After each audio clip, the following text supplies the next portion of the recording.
कई भक्त कहते हैं जी हमें मेरे 3 दिन मंत्र ना जपा, मैंने 4-5 दिन मैंने नाम नहीं जपा। क्यों नहीं जपा? कि टेंशन हो गई थी। अब भले आदमी टेंशन तो हो जा, खैर टेंशन भी हो जाए, लेकिन भगवान की भक्ति भी अपना करता रहे दुखी सुखी हो गए।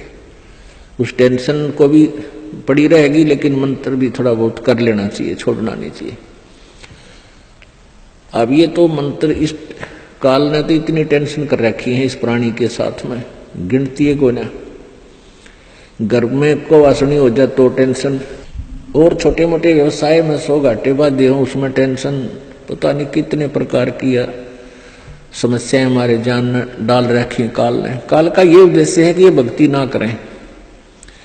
जब इनको मनुष्य शरीर प्राप्त हो तब तो इनमें इतनी टेंशन भर दी या विकार भर दिए, कोई घुट्टी लावे, कोई जुआ खेला, कोई दारू पीवे, बीड़ी पीवे, सिगरेट पीवे, कोई 2 नंबर के काम में, कोई कोठी बनाने के काम में, यानी को इनको सबको ऐसा व्यस्त कर रखा है कि फुर्सत है को ना। और फिर अब ये है भक्ति का समय आ गया, अब ये भक्ति युग आ गया, भक्ति का काल आ गया, समय भक्ति काल, बिचली पीढ़ी आएगी।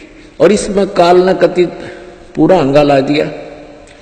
ऐसे ये टेक्निकल जो ना ऐसे बना दिए इलेक्ट्रॉनिक इंस्ट्रूमेंट, जैसे mobile phone, TV, satellite, internet, कि ये जीव जब भी आंख खुले रात में या तो मोबाइल में बकवास देख ले, या सामने टीवी रिमोट से ऑन, उठ कर भी ना जाना, रजाई में पड़ा पड़ा ऑन कर ले, उसमें नाचने गाने बकवास सुन ले। यानी भक्ति से कोसों दूर रहे ये प्राणी।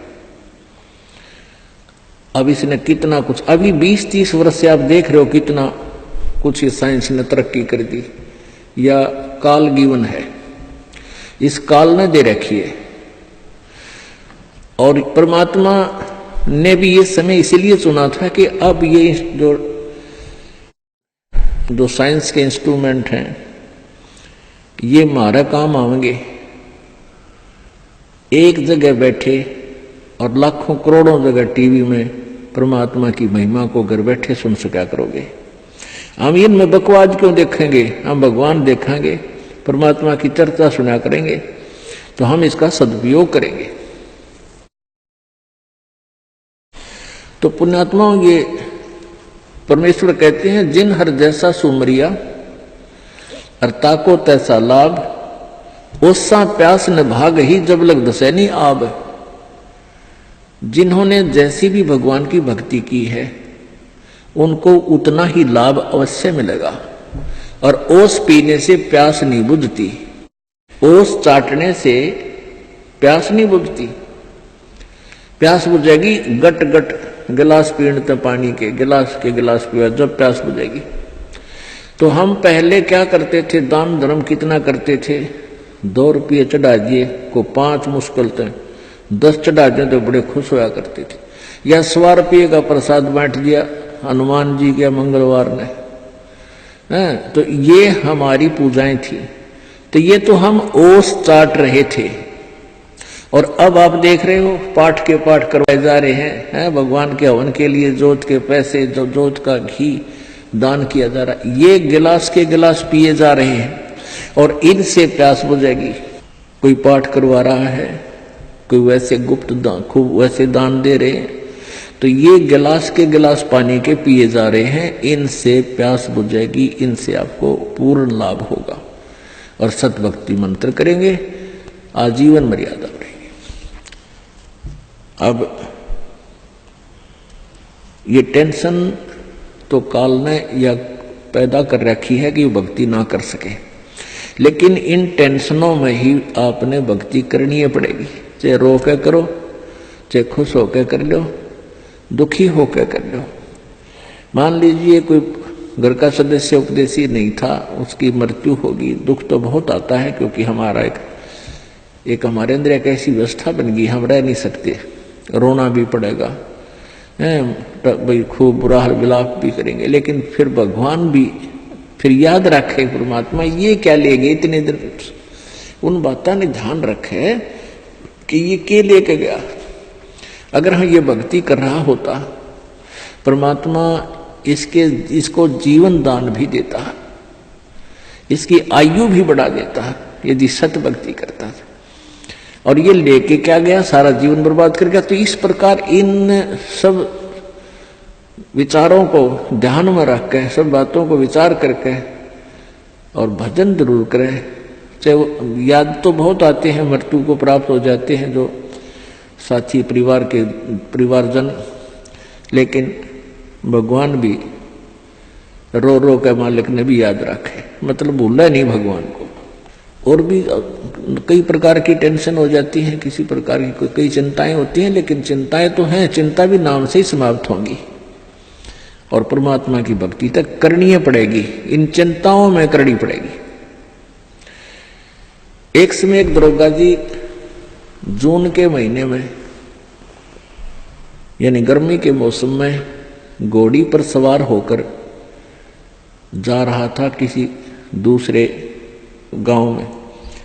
रास्ते में किसान ने रहट जोड़ रखा था, रहट, हरहट। वो रहट क्या होता था कि उसमें एक पुली होती थी लोहे की, उस पुली के ऊपर के ऐसे एक चैन डाल दी जाती थी और उसको कोल्लू की तरह, एक कोल्लू आपने देखे हाथ के बैलों वाले कोल्लू, उस तरह कोल्लू की तरह बहल से चलाया जाता था और वो रहट का व्हील घूमता था वह पुड़ी, और उसके ऊपर चैन लगी होती थी। नीचे एक कुआं होता था, वो चैन इतनी लंबी होती थी कि कुएं के जल को छूती थी नीचे तक, और उसका बाल्टियां वेल्ड कर दी जाती थी चैन के ऊपर। और वो बहल से बैलों को चला घुमा जाता था कोल्लू की तरह, तो वो व्हील घूमता था, वो पुड़ी घूमती थी, वह चैन साथ में घूमती थी और नीचे से पानी आकर के खेतों में डलता था और खाली बाल्टियां वापस चली जाती थी और भरी बाल्टियां चैन के साथ ऊपर आती थी, ऐसे चलती थी। तब वो पानी खेतों में सिंचाई के काम आता था। तो किसान की घोड़ी को प्यास लगी, किसान को भी प्यास लगी। उसने देखा कि सामने रहट चल रहा है और पानी पीवेंगे, घोड़ी को भी पिलाएंगे। अब जो ही उस घोड़ी को निकट लाया वो दरोगा यानी वो SHO, तो रहट के अंदर से आवाज आया करती थी, वैसे जुगाड़ होया करते थे। वो व्हील व्याल चढ़ा रखे थे, वो चर चू करके वह काफी जोर की आवाज आती थी उससे। वह घोड़ी उस चरचू ने सुनकर, चींचू ने सुनकर, और वह फड़क गई, 1 किला दूर जाके डटी। दरोगा जी गुस्से में हो गए, करे किसान या चू चू बंद कर दे भाई, ची चू बंद कर दे, मेरी घोड़ी डर रही है, मैंने पानी पीना और पिलाना है।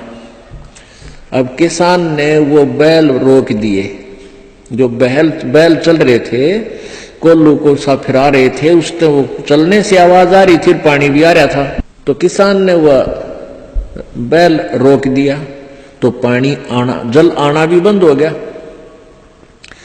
और आगे जल सीधा खेत में जा रहा था। खेत में जल साथ साथ वह जमीन प्यासी थी, पी रही थी। जल घोड़ी के पीने योग्य एकत्रित नहीं रहा, घोड़ी निकट आई, जल था नहीं। दरोगा जी ने कहा कि किसान जल निकाल। उसने फिर बैल का डंडा मार दिया, बैल चला तो चू ची चू, फिर हुई घोड़ी, फिर भागी। वो किसान को उसने कहा, दरोगा ने गया चू चू बंद करवा, ची चू बंद कर। उसने फिर बैल रोक दिया, वो फिर घोड़ी लिया, पानी पाया नहीं। तब वो किसान बोला, दरोगा जी इस ची चू में पी गए तो पी गए ना, दोनों मरोगे तुम। तो ये ची चू में ही पीना पड़ेगा ये जल, राम नाम का भाई। जब राम नाम बंद कर दिया तो भक्ति गई, वह चू चू तो फिर फायदा क्या हुआ, वह टेंशन तो सह भक्ति और बर्बाद होगी। तो इस ची चू में पानी पीना पड़ेगा, जल पीना पड़ेगा भाई, हिम्मत रखो और एक दिन परमात्मा ऐसी कृपा करेगा या ची चू भी बंद हो जाएगी, क्योंकि परमात्मा के नाम से सब दुख दूर होते हैं। कबीर 5 पहर धन दे गया और 3 पहर रया सोए, एक पैर हरि ना भजा फिर मुक्ति कहां से होए। 8 पहर 24 घंटे को 8 पहर में, पहले 8 पहर होती थी 24 घंटे की। अब परमात्मा कहते हैं तो एक पैर में 3 घंटे हो गए। तो परमात्मा कबीर जी ये बताना चाहते हैं कि 3 पैर तन धंधा करया 15 घंटे, 5 पैर तो 3 पैर तो सो गया, यानी एक दिन रात टोटल पूरा कर दिया। और एक पैर हरि ना बजा, 3 घंटे भी भगवान को नहीं दिए तूने। 5 पैर धन दे गया, 3 पैर रया सोए, एक पैर हरि ना जप्यो मुक्ति कहां से हुई। यानी टोटल 3 घंटे परमात्मा ने बता दिए कि पूरे 24 घंटे में 3 घंटे आप भगवान के भजन में अवश्य लगाओ। और उनका ये नहीं है कि स्पेशल एक जगह बैठ के लगा लो, बहुत समय होता अपने पास। जैसे आप जी कोई मजदूरी के लिए जाते हो, घर से वहां तक घंटा एक लगे, मालिक का सिमरण करता जा। बस में बैठकर जा रहे हो कहीं काम, बस वहां भक्ति करे। खेतों में जा रहे हो, खेतों से घर से लेकर वहां तक जो खूब भक्ति करे, अपना मंत्र ने याद रखे। और बहुत से ऐसे कार्य हैं जो काम करते करते भी हम भगवान की भक्ति कर सकते हैं। जैसे खेत में आली हल जोतता है, हमने देखे पहले ही आली में लक्ष्मी चंद की रागनी गाए जाते, हल भी जोड़े जाते। तो आप भगवान की भक्ति भी करे, कभी आरती करने लग जाए, कभी भगवान की वाणी बोलने लग जाए, कोई फिल्मी गाने गावे है, कोई और बकवास सोच रहा है। तो इस प्रकार हमने अपना सुमन में 3 घंटे का समय निकालना चाहिए। जैसे सुबह का नित्यनेम आध पौना घंटा लगता है, 15 मिनट की असुर निकंदन मणि 1 घंटा तो हो गया। आध 35 मिनट की आरती होती है, 1.5 घंटा, बाकी 1.5 घंटा आपका सिमरन भी हो जाए ना। सिमरन आध घंटा मंत्र, 1 घंटे का श्वास का सिमरन, तो इतना भी आप कंटिन्यू कर लोगे तो भी आपका बेड़ा पार हो जाएगा। ये सत्कर्म मान लीजिए।